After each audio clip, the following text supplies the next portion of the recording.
Welcome to episode 21 of the Hoop Threads podcast. I'm here with Colby Giacubeno and Houston Wilson of Prep Hoops. How's it going, guys?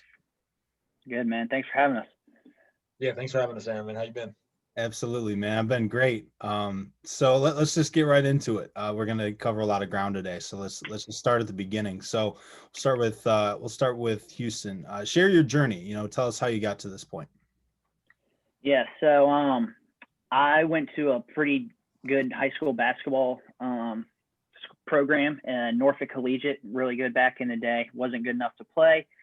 Became manager, and the coach of that team, Norfolk Collegiate, his name's Jim Markey, introduced me, or I guess didn't introduce me, but some guy named Andrew Canavis and Brian LaRussa found out that I was covering high school basketball, working with Norfolk Collegiate. Mm-hmm. And they had a website called makeplays.com. Started doing some recruiting articles and traveling with Team Loaded back in the day. Going to AU tournaments. I traveled with Bam Adebayo, Mamadi Diakite, Dennis Smith, Javin DeLaurier, a few others when Team Loaded that was in 2016. And so I was doing some recruiting articles, going to AU events, and graduated college in 2016 from Hampton-Sydney. And then I moved to DC. Right kind of, I guess, a few months in DC, Andrew Canavis and Brian LaRussa Make Plays both went to slam.com. My good friend of mine, Jack Heron, who I was not working with at the time, told Prep Hoops that they needed to reach out to me because I was looking for a new gig. Mm-hmm. Prep Hoops reached out. I started writing for Prep Hoops in Maryland, DC, and Virginia, covering high school basketball. And, ever since I've lived in DC, since 2016, I've just, made a lot of connections, have my own scouting service now, writing constantly for prephoops.com. And then I do some work for the Pittsburgh Rivals website, following Pittsburgh recruiting. Mm-hmm. And that's kind of where we're at now. Fantastic. It's a sweet journey. Let's go to Colby next. Yeah, so I was just a typical college kid. I played for Stevenson University, and once I got to my junior year, kind of started thinking about what I want to do in life, here and there. But one thing was for sure, it was kind of before you see the big basketball Twitter that exists now. So it was really just the typical shows like First Take and all that crazy jazz that we watch today. But I had opinions on the NBA. And whenever I would talk to either if it was with my teammates or other fans or whatnot, it was something I constantly thought about, with just little stats and rankings and all this other stuff. So one day after practice, I decided to go back to my apartment and look up a way to create a sports blog. Did so, did some very typical generic articles of top MVP candidates, all that good stuff. And, I was lucky to get like 20 views on each article. I grew it eventually through Twitter and whatnot. And then eventually the right eyes got on it. So I wrote for a few NBA blogs on different sites. And then, was doing podcasts throughout the way. And, I got asked to do a podcast from a guy who maybe had, maybe 200 followers. And where a lot of people would say no to something like that, I'm never going to turn down a podcast. It's always a time to grow. It's always a time to kind of market yourself and, just get better at communicating as well. So did that. I had said I'm a very goal-oriented type of guy, and I had set a goal for myself that I wanted to cover NBA Media Day that year. It was about in August. So Media Day, is in October. And time came. I had no way of getting credentialed. Really got to me mentally. The weekend before that Media Day was on a Monday, so I just needed to get away from everything. Went down to Ocean City. Sunday afternoon, I got a phone call from the guy that I did the podcast with, and he knew a Fox Sports station that was looking for someone to cover Wizards Media Day. So obviously I took that. The Fox Sports station liked what I did at media day, and were, credentialed me to do preseason games and regular season games. Got to talk to guys like Kobe Bryant, LeBron James, Carmelo Anthony, Chris Paul, all those guys. So I was kind of falling in love with the process, but didn't really know how to get in with a big national site and get paid, at a good rate.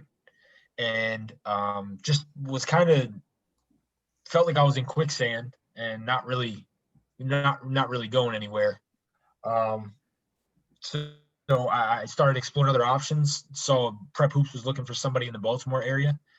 And, I wasn't really too excited to go cover high school when I was just talking to Kobe Bryant and LeBron James. But, figured I would give it a try. It was better for me in terms of driving and all that good stuff.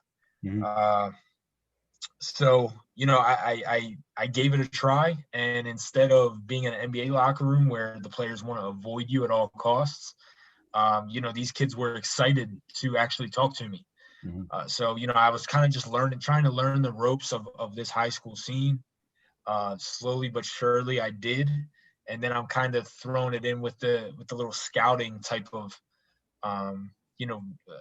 scouting sense to it, breaking down videos and whatnot. So I just kind of grew my network off just doing work. It wasn't anything that I knew anybody in the scene. I mean, they knew me from the time I played high school basketball in Baltimore. A lot of coaches knew me, so that helped a lot. I'm not gonna lie. But yeah, man, just putting your head down and just trusting the grind. So I've been writing for Prep Hoops now, like 3.5 years, and just started with 24/7 Sports, Inside Maryland Sports. So doing some stuff for them, just covering the basketball recruiting for the Terps. Cool. Awesome. Let's talk about, what is one thing you've learned about scouting that you wish that you knew at the beginning of your career? Like not maybe this doesn't really go in the scouting. Just don't be shy. Always like, we sit at these events with, Coach K, Tom Izzo, Tony Bennett, Hall of Fame coaches sometimes. College coaches, just don't be afraid to ask,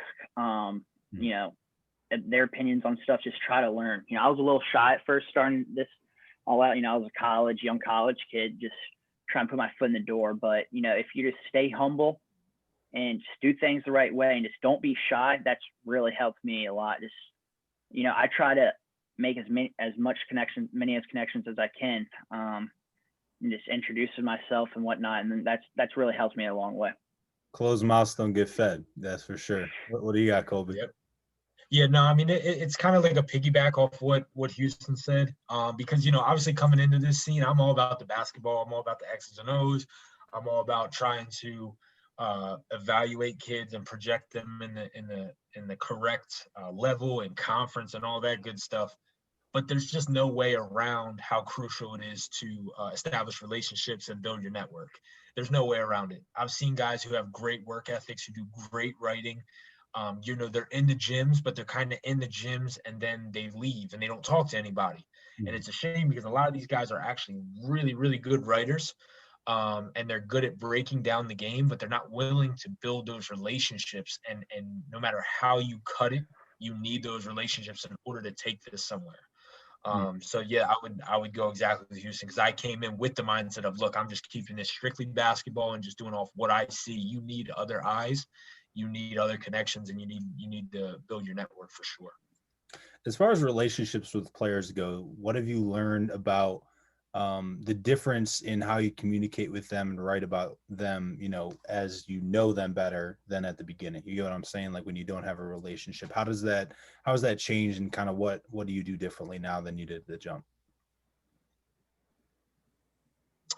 Well, I mean, for me personally, like, it's when I learn about the kid, and learn about what kind of kid he is, if I know that he's a great student, if I know that he's a good guy in the locker room, if I know he's a leader, maybe if he's not a vocal leader, but he's a leader by example in practice, these are all things that you kind of use your networks and connections to figure out. That's something that you would add in an evaluation. Whereas if some guy struggled in the classroom or if some guy was a problem in the locker room, you may either leave that out and maybe kind of use that in a phone call with a college coach, or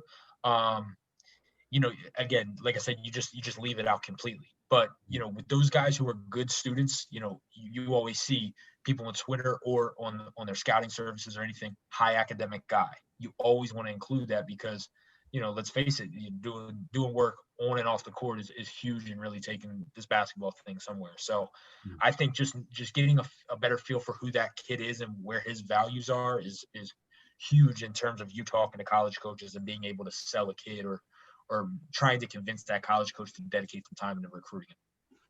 Got you. What advice do you often find yourself giving to high school players? Houston, you can go ahead first. This might be cliche, as you see it all the time, but it's true. Like, don't worry about your ranking.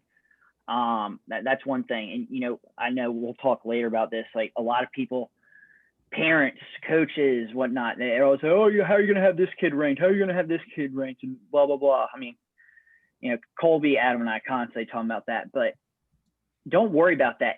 Your game will speak for itself. You have people like us in the media. We have tons of connections. Like, we will do as much as we can to take care of you. Just, you always got to do things the right way. Have a good attitude. That's one thing.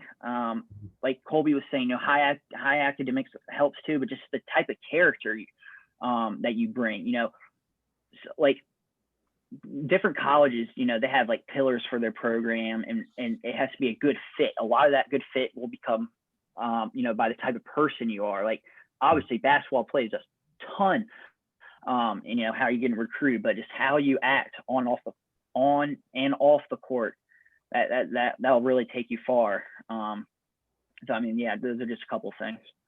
Gotcha. You got Colby. Yeah, all good things, Hugh. I kind of went with the on the court stuff for this, and I find myself telling a lot of kids to communicate. I feel like a lot of kids don't communicate, and it's a big reason why is because they sometimes they kind of feel embarrassed, I would say, or they kind of like feel like if they're talking or screaming on defense and yelling out this and that it kind of, people in the stands, oh, well, what's wrong with that kid? Like, no, you're helping your team. And whether or not, I always just tell kids, look, like, being cool doesn't give you a scholarship. You need to go out and you need to get it done. And if that means being the loudest person on the court, trust me, college coaches are going to like that. And it's going to make you look a lot better and probably cover up a flaw or two in your game if you're a willing communicator. Absolutely. Quiet gym is a scared gym for sure. I wanted to share. And a losing gym. Something. I wanted to share a quote from an article that I found online. It was from the Chicago Sun-Times. I want to give a shout out to Joe Henriksen. It was really good. He was talking about, he said, sadly, the scholarship offer has now become more of getting your foot in the door rather than the tail end of a player's recruitment. That's especially true for high-profile players targeted by high major programs. If a kid is offered early before he's actually a bona fide high major prospect, the school can say at the end of the long-lasting recruitment, remember, we were there in the beginning with that offer before those other schools came in. And another quote from it was a mid-major assistant coach, who's a head coach. He said, we offer freaking everyone. And some of the offers have become the nature of the beast in recruiting. Coaches are offering because it's a sign of we are recruiting you more than we want you today. They don't want to lose ground to the schools that they have already offered. They can't be left behind. So talk about kind of that shift in the narrative and, how it can really complicate the process as far as, being honest, coming from both sides, both the kid, waiting, trying to decipher whether or not this offer is legitimate, if you wanted him there today, or, if this is, a favor to an AAU coach or a high school coach or something along those lines. So talk about that. Go ahead, Houston. Yeah, I mean, there's a lot of ways you could go this, and we could spend hours talking about this thing, but I'll try to keep it short. A kid will usually tweet out he got an offer, Instagram, and a lot of times it's probably legit. Sometimes it might not be legit at all. Colby, Adam, and I, we can always, if if a kid is saying he got a school from school A and we have a good connection with school A, we can easily call and text them and say, is this offer legit and whatnot. He might say yes and he might say no. Yeah, that's one way to kind of figure out what's going on there. I read that article too, and Colby, I'm sure you probably did as well. A school might offer someone very, very when they're young, like a freshman in high school, and they might try to commit the next day. I think like that article talked about, but that's not always the case. A school can easily, and I know it might sound weird to some people, but like they can turn down the offer if you try to commit. And I know that a lot of stuff goes on in the background, and that's off air that might go on between the coach and the player, but that can happen.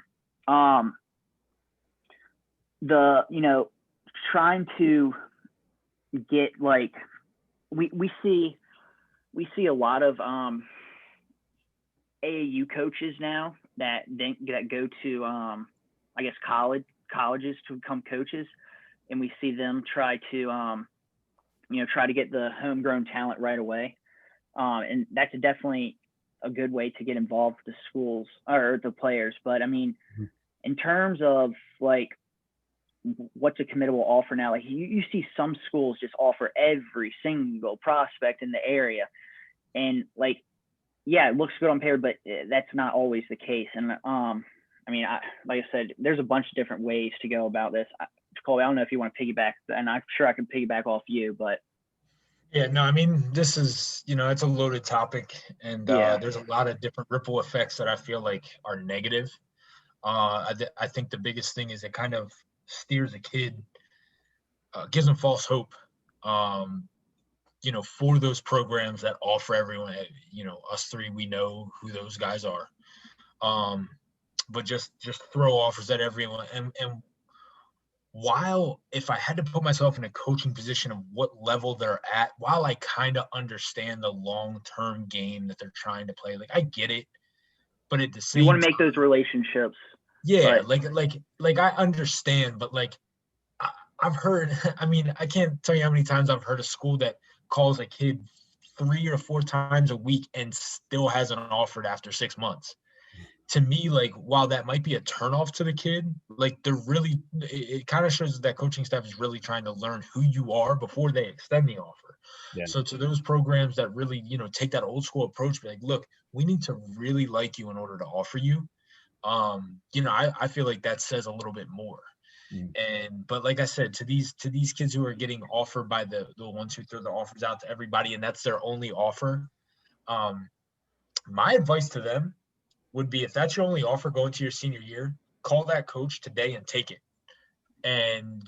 or see if you can take it. As Houston said, I've heard on many occasions where that's been the case with players. They call the coach, "Hey coach, I'm ready to commit." Well, we're not going to accept your commitment. So what is that, an offer or not? Like there's going to be many more articles to follow up. That one was very thorough. It was good. And I think it covered a lot of ground, but this thing it's a good starting point to this conversation, because people are going to want to know. I didn't mean to interrupt, but Colby, people are going to want to know, all right, well, is this offer real or not?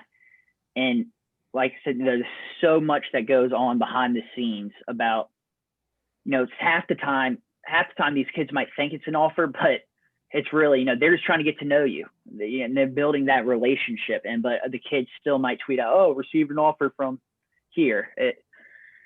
It's a long topic. This might be related, but the next question is: if you were the czar of high school basketball for a day, what would you change? Mine actually isn't that. Mine is to get a shot clock in every single city in the United States of America, because I think that I still don't know. We're 2020. Maybe that can be one good thing of 2020. We see a shot clock. But no, I mean, I just think, if these kids want to prepare for the next level, I mean, you need a shot clock. It's important. Yeah. Where's you got, Colby? Mine's going to go the pro route for this one, and that's taking the charge out of the NBA. Taking the charge out?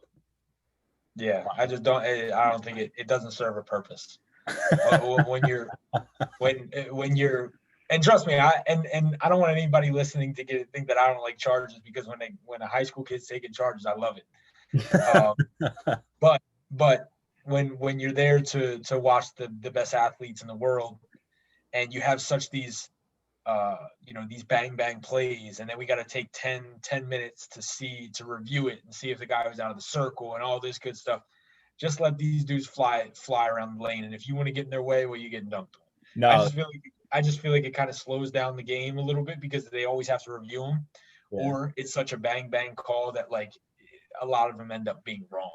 This would be mine at all levels of all sports. Video reviews, you should have a shot clock on them. You have 30 seconds to make a call, and if you can't make a call in the 30 seconds, then the call on the floor stands. I don't even. That's a go. I don't even think it should be 30 seconds. I like that one. I mean, just to get the camera angles and stuff, I'm sure it takes. Yeah. Anyways, let's move on to the next section. So rankings. I know this is your favorite thing to talk about. So kind of describe the process of what goes into player rankings. Because we know that Prep Hoop says there's for each state. So whoever wants that, go ahead. Well, you can start. I mean, there's probably only one person that needs to answer this. Yeah, this is a tough question though.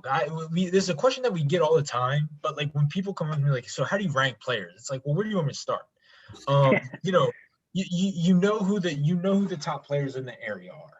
And here's what I'll say, because Aaron, the people that listen to this podcast, they're basketball junkies. They kind of get the ropes, right? So what I'm going to say is, if your son or daughter is going up against a top player in the rankings, in the state rankings, whatever it is, and they score 16 points, and their team and that top player was guarding your child, and their team loses by 50, it doesn't mean your child deserves to be in the top 10 just because they had one good game against a top player who, by the way, the top player's team won by 50 and they finished with 35. Like, great. You scored 16 points on a future Division I prospect. That doesn't mean you're Division I. Trust me. Just trying to kind of be straightforward with it. But look, what really goes into it, is the fact that me and, Houston and Adam, like, we put a lot of time into this. So we've gotten a feel for where players project and, how good they are with the play, at what level they play in. It's not like when these guys hit college, we stop watching. I mean, of course, we want to continue to evaluate them to see, all right, why was I wrong on this kid? Or, what did I miss? One that I always throw out that Adam got a ton of crap from everybody was Sadiq Bey. He had him at the top of the rankings, and everyone was calling him crazy and saying he didn't know what he was talking about. Well, when is draft? The 18th, middle of November. Yeah. You tell me how Sadiq Bey is doing. Yeah. So, and then there's a lot of guys that we missed on. But the fact of the matter is, it's not a comparison thing. We don't go and judge a player off one game. And that's the beauty of what me, Houston, and Adam can do for Prep Hoops being specified at Maryland. When you're a national guy, you have to depend on a lot of your connections, network, maybe a film, very short blips of these players to kind of get a national ranking down. For us, we're seeing these kids dozens of times during the year.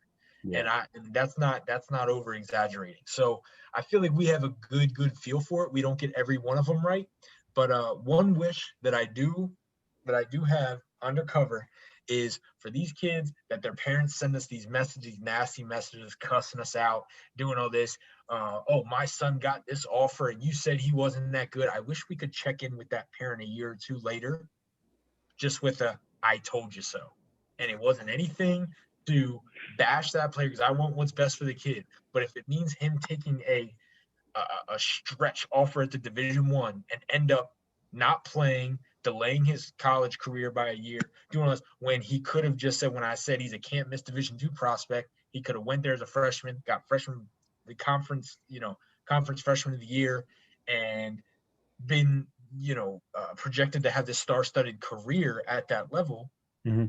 It's not like I'm saying that your son's terrible. That's what I think gets lost in today's world, is if your kid isn't Division I, or if he's not at the top of the rankings, he's not good. That's so far off. I can't even explain it.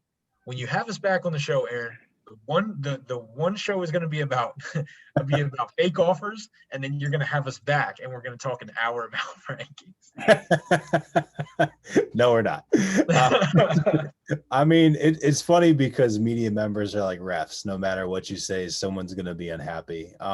Talk about the the adjustments that you make based off of feedback, if you even do. Maybe it's just your guys' three opinions, and that's what it is. Sometimes it may be you talk to another scout that's from out of the area that came in for a tournament, or you talk to an AAU coach that's like I really think you should check out Devin Smith at this game, and you go and he really balls out, and you're like, wow, well, really. What goes into the movement in those rankings? Is that kind of just conversations that you have amongst each other? Because I know you don't want parents to think that if they call you 30 times that it's going to change things. But what does that look like, you?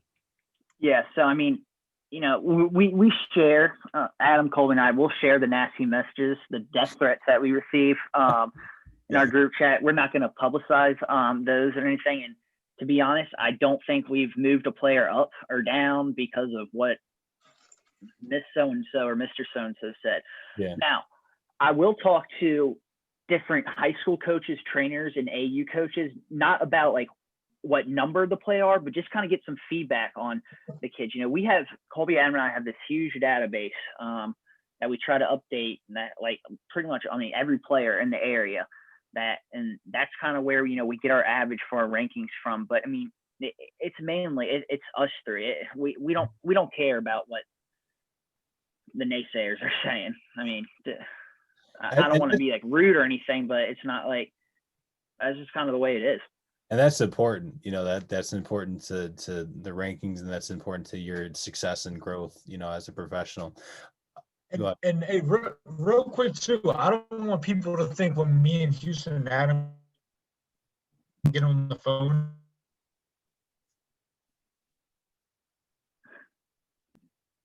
I don't want people to think me, Houston, and Adam get on the phone and we're all buddy with each other about these rankings. Like, me and Adam have gotten into it. We've had to hang up and come back to it another day, and I'm like, hey man, you ready to agree with me yet? Because this is why I'm right. And then he'll come back at me like, no, I just don't see it.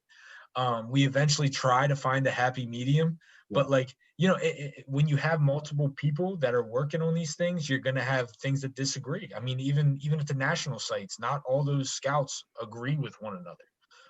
But I think Adam, and Houston do a good job of trying to find that happy medium, and to those guys who might be a little lower in the rankings than they think, we're definitely keeping a close eye on them. Describe your relationship with college coaches, other scouting services, when you compare notes and, talk amongst each other, what do they ask about kids? So like, if I'm the college coach at, Alabama, what am I asking for the most? Because I think a lot of people on the surface level, they think every college coach is just saying, yo, what kid is good in your area? When I think it's a lot more specific than that. So talk about what those conversations look like. I think one I get a lot is, can he play? All right. So for example, Alabama, can he play in the SEC? Can he play in the ACC? Those are some big ones. They always ask, what type of player he is. Who would you compare him to anyone like in our program? And that's one thing, I guess, advice wise, to answer your early questions, you gotta know about the college program when you're talking to these like coaches, when they're asking, because every program is going to recruit differently based on their program. So knowing how the program plays is very important. That's why watching college basketball, obviously, it's really important. But going back to can he fit in this system? How would he be in our system? Would he fit our system? Do you think he would start on our team, impact player in our league? Just kind of, stuff like that. What was your, you said other scouting service got, yeah, I mean, Yeah. I have a lot of friends, you know, that also has other scouting services, but I mean, we always talk and whatnot, about players. And, I mean, like I said, it's kind of like a fraternity brotherhood of just different people doing the same thing that you love to do. Yep. You got anything, Colby? No, just to piggyback off what Hugh said, especially if it's a high level, they are going to ask if they, can they play in our conference. I think every time I talk to a coach, they ask me, okay, I need a 6'7" wing who can shoot it and defend multiple positions and do it. I'm like, coach, they don't grow on trees. They're obviously, there's a reason why everyone's looking for them. But just those typical things. And then I just do want to bring up, they do ask if we know the player off the court and what kind of kid is he, and does he come with any baggage? They'll say, oh, I made a phone call to the kid and he mentioned this person. Do you know this person who's surrounding him? They do some background on the kids. So that's very important. Gotcha. Just real quick, hypothetically, if you're talking, if a college coach calls you about Aaron Proya and, they sense that, maybe I'm more defensive, maybe I'm more stubborn and don't listen to people. And you guys know it's, from some sort of trauma or something that I'm dealing with, at the high school level. Is that something more where you're not going to speak on it and you talk to the recruit and let them know, this is what they're asking. I'm not comfortable, sharing it. How often does that happen and how do you navigate through that? Because that can get complicated for sure. To be honest, I mean, most of the times I'll just be straight up with the coach. Yeah. I'm not going to shy away for anything because, I mean, I don't want to waste their time. If I know, like, if they can avoid that, I'll be straight up with them. Okay. I might not tell the player, oh, I said this to this coach about how you shouldn't be doing this, but I'll tell the player, all right, I've been talking to some coaches and maybe it might be in your best interest to work on this, blah, blah, blah, blah, blah. Gotcha. Okay. And the last thing real quick, just what's your biggest rankings hit or miss? And, kind of where did you misevaluate that? There's got to be one at least. You want me to go? I'll go on the hit. I thought Jalen Smith was going to be a stud. Okay. When I first saw him, he was like my first year that I started covering high school.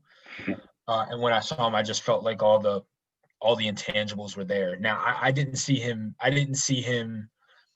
when people were saying like he's a possible one and done, I didn't think that, and he could have been, looking at it would have been a stretch, but yeah. I think that extra year at Maryland definitely helped him. I'll be honest though, when I saw him, I thought he'd be at least like a 3-year guy, and he left in 2, totally transformed his body, but his skill set was undeniable, and for his size, he just has that blueprint of being a stretchy forward that is so popular in the NBA game today. Cool. Let's talk next about events. What sets DMV basketball apart? What makes it different from the rest of the country? Is it, the swagger, the way that they play? Kind of share about that. I'll go real quick. In the past few years, I don't know if they did it this year just because of COVID and whatnot, but the NCAA I'm pretty sure they do it every year. The NCAA does a study, and it says they do a study on what state produces the most Division I basketball players. Mm-hmm. DC, Maryland, Virginia are always in the top 5. Always in the top 5. I think, and like North Carolina and Georgia might round out the top 5, but I know for a fact those 3 are always, and so that speaks for itself. Mm-hmm. With that being said, there's this rich tradition that started years ago, and players still want to be part of that now. So they see their brothers, their cousins, people in their, other people in their family, just their friends, be good, go to Division I school. So I think it starts there. The schools, I mean, there's so many schools in this area that have rich traditions.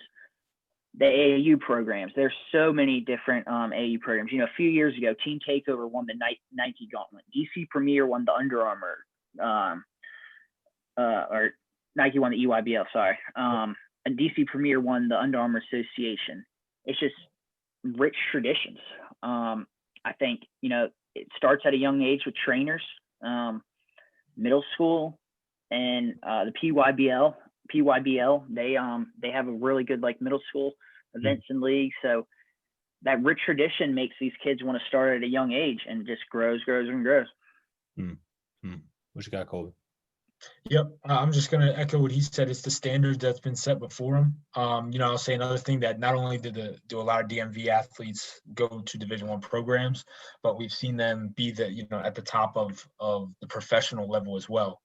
And we all know, especially people who are growing up, you know, in a less fortunate situation, when they have something tangible that they can hold on to. This guy grew up in my neighborhood and he made it, so I can.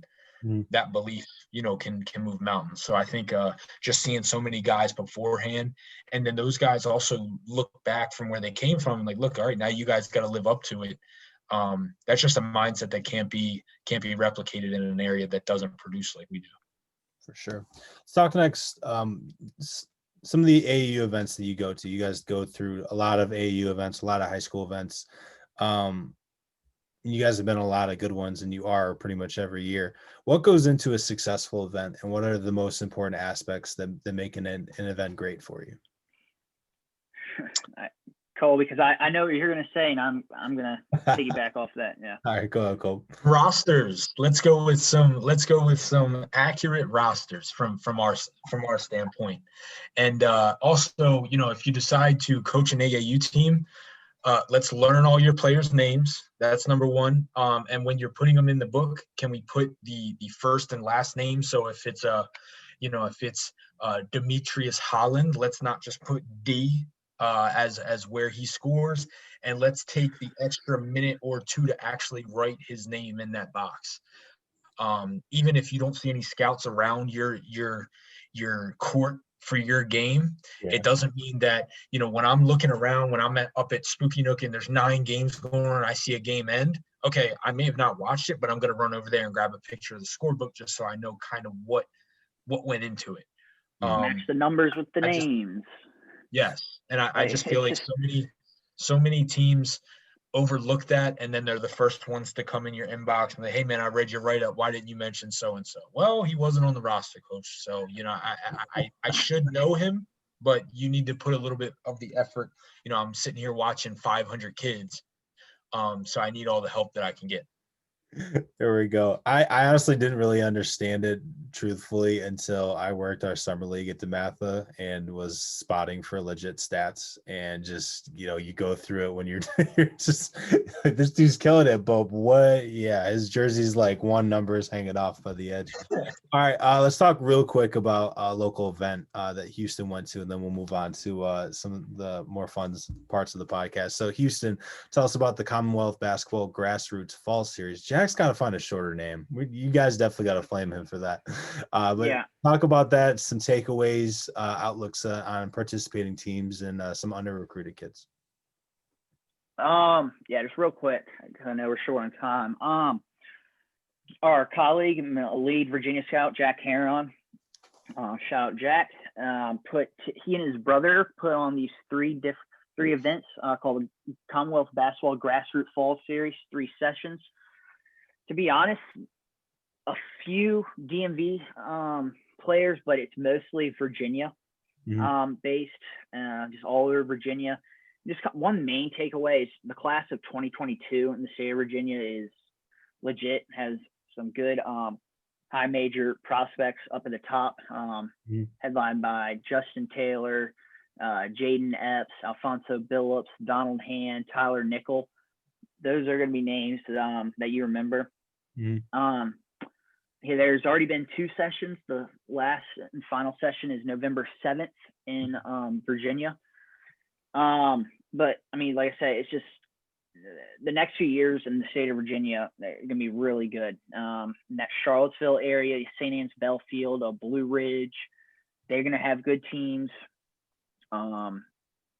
in the 757, Donald Hand goes to Lansdowne, the son of Donald Hand, who played at Virginia. Mhm. I mean, he has Power 5 high major written all over him. Jaden Epps, one of the top point guards in the entire 2022 class. So there's never really a down weekend in the DMV for high school basketball, but if you ever want to go down to Virginia and see some of these teams, the next few years for the Virginia High School League is going to be good. For sure. All right, so Colby, name the top 3 kids that do not hold a Division I scholarship offer in the DMV that you think definitely will down the line. So I'll relate this back to what we were talking about earlier with the offers, and I do air quotes for those who are just listening to the audio version. Did some homework on some of these kids. So the biggest crime that continues to happen is James Gross not getting offers. I have talked to multiple like Hall of Fame worthy high school divisions aren't on him. Now, a lot of it has to do with the eligibility of their seniors for this year in college getting that extra year next year. They're kind of just done recruiting the 2021 class.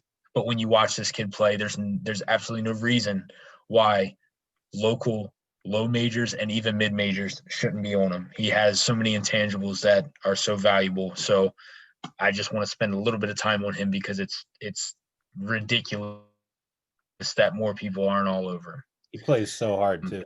Another kid that comes to mind is, he's a dog. He's a dog. And the example I use when I'm talking about him, the coaches are, he's going to be the type of guy that plays for a low to mid major.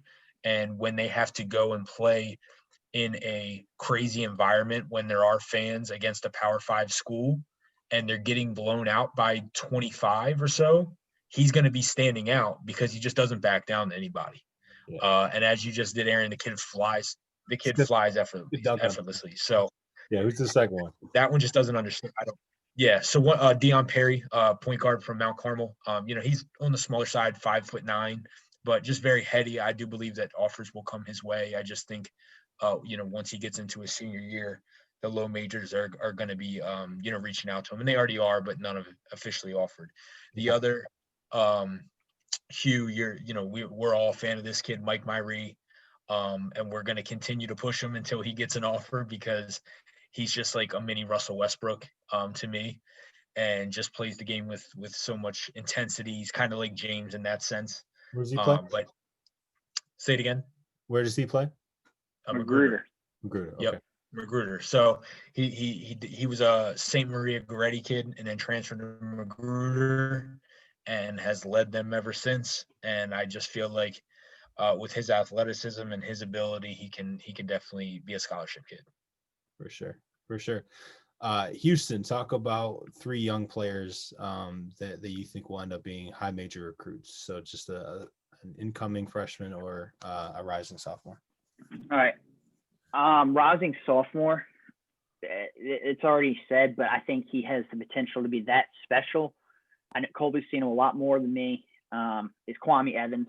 I just think he has to be in that category no matter what, because the potential and upside of him is just through the roof.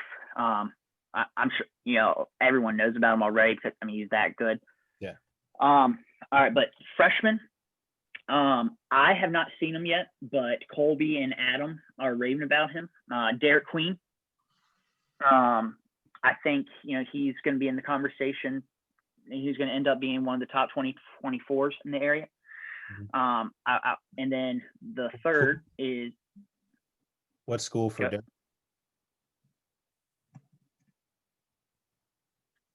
Do you know what school he goes to? Yeah. Do you know what school he goes to? Colby, where's he's at St. Francis. He plays for he plays for Team Throw AAU. Gotcha. Yeah. Okay. And the third? And then the third is Donnie Freeman from Team Takeover. He's going to be a freshman at St. John's this year. I think he's expected, to get some good rotation minutes. There's a lot of talk about him. So those are 3 guys. When you look back, obviously Kwame being 23, but then Derek and Donnie in 24 class. I'm gonna add two real quick. I'm very biased on these, but I've seen them up close. Jaden Mustaf and AJ Swinton are going to be problems. I'll tell you that right now. AJ's he's from when I met AJ 2 years ago, he was the same height as me. He was like 5'11". He was hurt. He wasn't playing for Team Durant. I met him at a tournament, and the kid's like 6'4", 6'5" now. He's getting his handle down, really athletic, and that kid works. And I think Jaden Mustaf is really, really skilled for his age. His father, obviously, Gerard Mustaf, played at DeMatha and played at Maryland, and I believe he was drafted into the NBA in the first round. I think the 19th pick, if memory serves. So, good pedigree. He's a worker too. So I'm pretty excited to see both of them on the court. All right, let's move. Real quick. Mustaf was just he was at Pango's all East freshman sophomore camp, and he made the top 60 like cream of the crop game. So, and there were good like hundreds of players there. So that's just something. They're both gonna be good. Like I said, if they keep working. Real quick, the top 3 talent evaluators that you trust, and then we'll move on to our last question. Go ahead. What you got, Colby? Man, for me, and what I was gonna say. So, are we talking national, or like are we just talking DMV? National or DMV, Okay. either way. So I revert back. I know he's not doing it anymore, but Corey Evans. I think he was a great talent evaluator. Now with the Oklahoma City Thunder. I just think he had a knack for it. He did all the the little things as well, and Evan Daniels, who's now an agent. I know these are kind of the easy ones, but these are, I mean, they set the bar for what we do. Yeah. So that's another guy that I like, and then another main type of name, but Adam Finkelstein. Yeah. From ESPN. He also does the Northeast Recruiting Report. Now he's a former coach. That's the type that I love. He gets out in the grit and grind of everything. All that, so I think he does a really good job with a lot of players that he has to evaluate. He's not these type of guys that are going to leave breadcrumbs when he's evaluating kids. He's going to go all in, and that's how I try to kind of approach it too. Is if you're reading my stuff, I want you to have a good feel for how this kid plays when you're done. Shooter coming off screens, or is he off the dribble, or like there's a lot of different wrinkles that you can put, but those 3 guys were the guys that I kind of look up to. Go ahead, Hugh. Yeah. He had two of my 3 with Corey and Evans.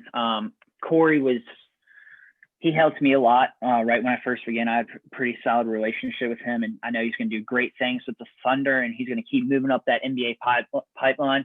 Mm-hmm. I was fortunate to have some good conversations with Evan Daniels as well, and then kind of in that same little category, but Eric Bossy, who's now the head of 247 Sports. He was the head of Rivals. Mm-hmm. And he's going to do great things at 247. He's kind of, I guess, the king of it all right now. He's been the head of Rivals. Now he's the head of 247. So Eric Bossy also. Cool. Good names for sure. All right. So the last question was a fun one. I asked you guys to put together a 10-man team of the most underrated kids in the area. They cannot be ranked nationally. So we gave Colby the Baltimore area, and we gave Houston the rest of the DMV. So Colby, I guess give me your top 5 on your team. So my starting lineup is going to go Trey English, 2021 point guard from Poly. Mm-hmm. My shooting guard is going to be Byron Ireland, 2021 guard from St. Francis. At the wing, I'm going to have Barry Evans, 2021. He attends Poly as well. As my power forward, I'm going Bobby Hill from Reservoir, former DeMatha guy. My guy. And at center, I'm going to go Clarence Obiajulu. He was at City. Now he's at National Christian, another criminally underrated kid. So you want Hugh to give his first 5 too, and then we'll go to the second 5? Yes, sir. Cool. I didn't really separate it, but I mean, I can do my top 5. So at point guard, he might be too highly ranked, but he still deserves the credit. Elijah Hawkins at the point. I mean, his recruitment's going to come. So It better. he showed it this summer with New World. I'm going to have Mike Myrie from Magruder, who we just talked about. It's silly. I don't understand. Coaches have to get on him. James Gross at the 3 from Rock Creek, who we've talked about. Thomas Whitley from Eleanor Roosevelt. He is a guy that, and I know some D2s are high on him, but I think he can play at the low major level. And then I don't really know what is up with this kid's recruitment, but Jonathan, help me with the pronunciation, Ismeth from National Christian at the 5. Jonathan Ismeth. I still don't think we know what really is going on with his recruitment, but more coaches need to know about him. So that's my top 5 right there. All right, let's go to the reserves. Who you got, Colby? The bench rotation. So I want to add a note to the majority, if not all of my players, they don't hold any offers. So for your little Twitter poll, because I am competitive, add that little note in there. So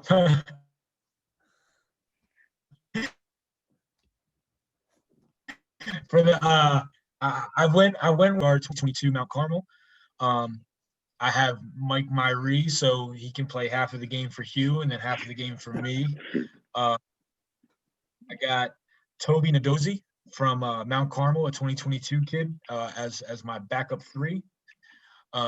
Might mess up this name, but we're going to go Jamal Ukegu from Springbrook as my backup 4.